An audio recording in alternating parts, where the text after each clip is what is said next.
साथियों, दूसरे सर्ग में हमने वाल्मीकि रामायण का उपक्रम यानी कि रामायण रचना का बैकग्राउंड क्या है वो पढ़ा। अब तीसरे सर्ग में हम वाल्मीकि मुनि द्वारा रामायण काव्य में निबद्ध विषयों का संक्षेप से उल्लेख पढ़ेंगे। यानी कि एक तरह से ये इंडेक्स है पूरे रामायण का। इसमें हर चीज़ का सिर्फ नाम दिया हुआ है कि इस लीला का वर्णन हुआ, इस लीला का वर्णन हुआ, इस तरह से सिर्फ नाम दिया हुआ है। तो चलिए हम संक्षेप से इंडेक्स देखते हैं। श्री सीतारामचंद्राभ्याम नमः। श्रीमद् वाल्मीकि रामायणम बालकांडम तृतीय सर्ग। वाल्मीकि मुनि द्वारा रामायण काव्य में निबद्ध विषयों का संक्षेप से उल्लेख। नारद जी के मुख से धर्म, अर्थ एवं काम रूपी फल से युक्त हितकर, मोक्षदायक तथा प्रकट और गुप्त संपूर्ण रामचरित को जो रामायण महाकाव्य की प्रधान कथा वस्तु थी, ये सुनकर महर्षि वाल्मीकि जी बुद्धिमान श्री राम के उस जीवन वृत्त का पुनः भली भांति साक्षात्कार करने के लिए प्रयत्न करने लगे। वे पूर्वाग्र कुशों के आसन पर बैठ गए और विधिवत आचमन करके हाथ जोड़े हुए स्थिर भाव से स्थित हो योग धर्म समाधि के द्वारा श्री राम आदि के चरित्रों का अनुसंधान करने लगे। श्री राम, लक्ष्मण, सीता तथा राज्य और रानियों सहित राजा दशरथ से संबंध रखने वाली जितनी बातें थी, हंसना, बोलना, चलना और राज्य पालन आदि जितनी चेष्टाएं हुई, उन सबका महर्षि ने अपने योग धर्म के बल से भली भांति साक्षात्कार किया। सत्य प्रतिज्ञ श्री रामचंद्र जी ने लक्ष्मण और सीता के साथ वन में विचरते समय जो जो लीलाएं की थी, वे सब उनकी दृष्टि में आ गई। योग का आश्रय लेकर उन धर्मात्मा महर्षि ने पूर्व काल में जो जो घटनाएं घटित हुई थी, उन सबको वहां हाथ पर रखे हुए आंवले की तरह प्रत्यक्ष देखा। सबके मन को प्रिय लगने वाले भगवान श्री राम के संपूर्ण चरित्रों का योग धर्म समाधि के द्वारा यथार्थ रूप से निरीक्षण करके महाबुद्धिमान महर्षि वाल्मीकि ने उन सबको महाकाव्य का रूप देने की चेष्टा की। महात्मा नारद जी ने पहले जैसा वर्णन किया था, उसी के क्रम से भगवान वाल्मीकि मुनि ने रघुवंश विभूषण श्री राम के चरित्र विषयक रामायण महाकाव्य का निर्माण किया। जैसे समुद्र सब रत्नों की निधि है, उसी प्रकार यह महाकाव्य गुण, अलंकार एवं ध्वनि आदि रत्नों का भंडार है। इतना ही नहीं, यह संपूर्ण श्रुतियों के सारभूत अर्थ का प्रतिपादक होने के कारण सबके कानों को प्रिय लगने वाला तथा सभी के चित्त को आकृष्ट करने वाला है। यह धर्म, अर्थ, काम, मोक्ष रूपी गुणों को से युक्त तथा इनका विस्तार पूर्वक प्रतिपादन एवं दान करने वाला है। श्री राम के जन्म, उनके महान पराक्रम, उनकी सर्वानुकूलता, लोकप्रियता, क्षमा, सौम्य भाव तथा सत्यशीलता के इस महाकाव्य में महर्षि ने वर्णन किया है। विश्वामित्र जी के साथ श्री राम लक्ष्मण के जाने से उनके द्वारा नाना प्रकार की विचित्र लीलाएं तथा अद्भुत बातें घटित हुईं,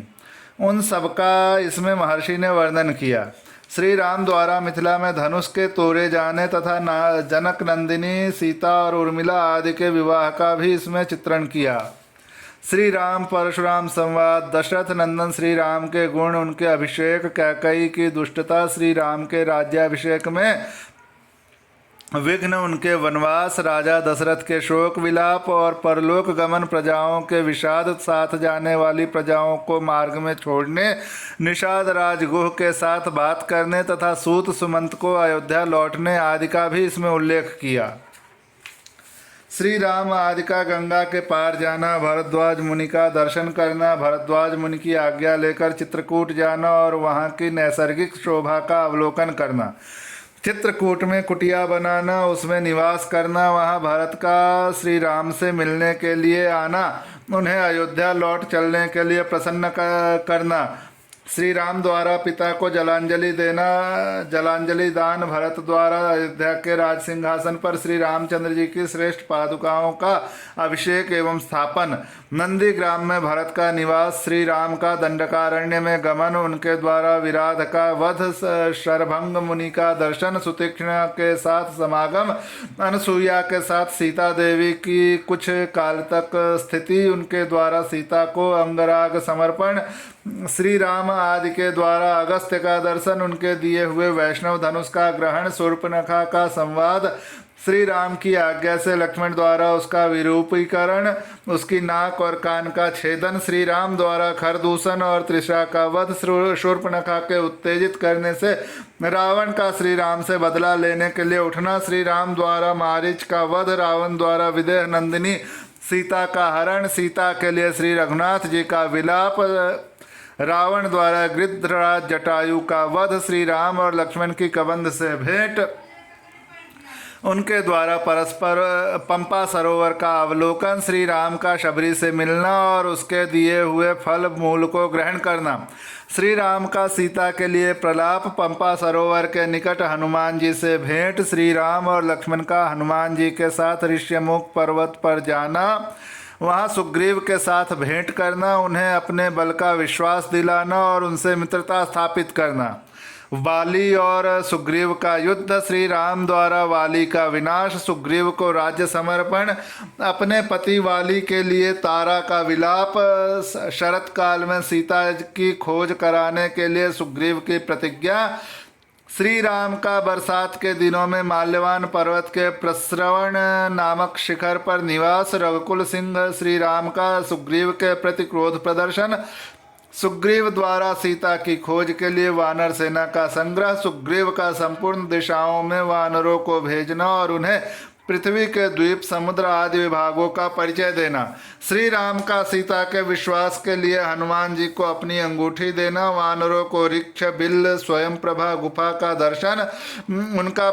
प्रायोपवेशन, प्राण त्याग के लिए अनशन, संपाति से उनकी भेंट और बातचीत, समुद्र लंघन के लिए हनुमान जी का महेंद्र पर्वत पर चढ़ना, समुद्र को लांघना, समुद्र के कहने से ऊपर उठे हुए मैनाक का दर्शन करना, इनको राक्षसी का डांटना, हनुमान द्वारा छाया ग्रहणी सिंहिका का दर्शन एवं निधन, लंका के आधारभूत पर्वत त्रिकूट का दर्शन, रात्रि के समय लंका में प्रवेश, अकेला होने के कारण अपने कर्तव्य का विचार करना, रावण के मद्यपान स्थान में जाना, उसके अंतःपुर की स्त्रियों को देखना, हनुमान जी का रावण को देखना, पुष्पक विमान का निरीक्षण करना, अशोक वाटिका में जाना और सीता जी के दर्शन करना, पहचान के लिए सीता जी को अंगूठी देना और उनसे बातचीत करना, राक्षसियों द्वारा सीता को डांट फटकार कर तृष्टा को श्री राम के लिए शुभ सूचक स्वप्न का दर्शन, सीता का हनुमान जी को चूड़ामणि प्रदान करना, हनुमान जी का अशोक वाटिका के वृक्षों को तोड़ना, राक्षसियों का भागना, रावण के सेवकों का हनुमान जी के द्वारा संहार, वायुनंदन हनुमान का बंदी होकर रावण की सभा में जाना, उनके द्वारा गर्जन और लंका दाह, फिर लौटती बार समुद्र को लांघना, वानरों का मधुवन में आकर मधुपान करना, हनुमान जी का श्री रामचंद्र जी को आश्वासन देना और सीता जी की दी हुई चूड़ामणि समर्पित करना, सेना सहित सुग्रीव के साथ श्री राम की लंका यात्रा के समय समुद्र से भेंट, नल का समुद्र पर सेतु बांधना, उसी सेतु के द्वारा वानर सेना का समुद्र के पार जाना, रात को वानरों का लंका पर चारों ओर से घेरा डालना, विभीषण के साथ श्री राम का मैत्री संबंध होना, विभीषण का श्री राम को रावण के वध का उपाय बताना, कुंभकर्ण का निधन, मेघनाद का वध, रावण का विनाश, सीता की प्राप्ति, शत्रु नगरी लंका में विभीषण का अभिषेक, श्री राम द्वारा पुष्पक विमान का अवलोकन, उसके द्वारा दल बल सहित उनका अयोध्या के लिए प्रस्थान, श्री राम का भरद्वाज मुनि से मिलना, वायुपुत्र हनुमान को दूत बनाकर भरत के पास भेजना तथा अयोध्या में आकर भरत से मिलना, श्री राम के राज्याभिषेक का उत्सव, फिर श्री राम का सारी वानर सेना को विदा करना, अपने राष्ट्र की प्रजा को प्रसन्न रखना तथा उनकी प्रसन्नता के लिए ही विदेह नंदिनी सीता को वन में त्याग देना इत्यादि वृत्तांतों की एवं इस पृथ्वी पर श्री राम का जो कुछ भविष्य चरित्र था उसको भी भगवान श्री वाल्मीकि मुनि ने अपने उत्कृष्ट महाकाव्य में अंकित किया। इस प्रकार श्री वाल्मीकि निर्मित आर्ष रामायण आदि काव्य के बालकांड में तीसरा सर्ग पूरा हुआ।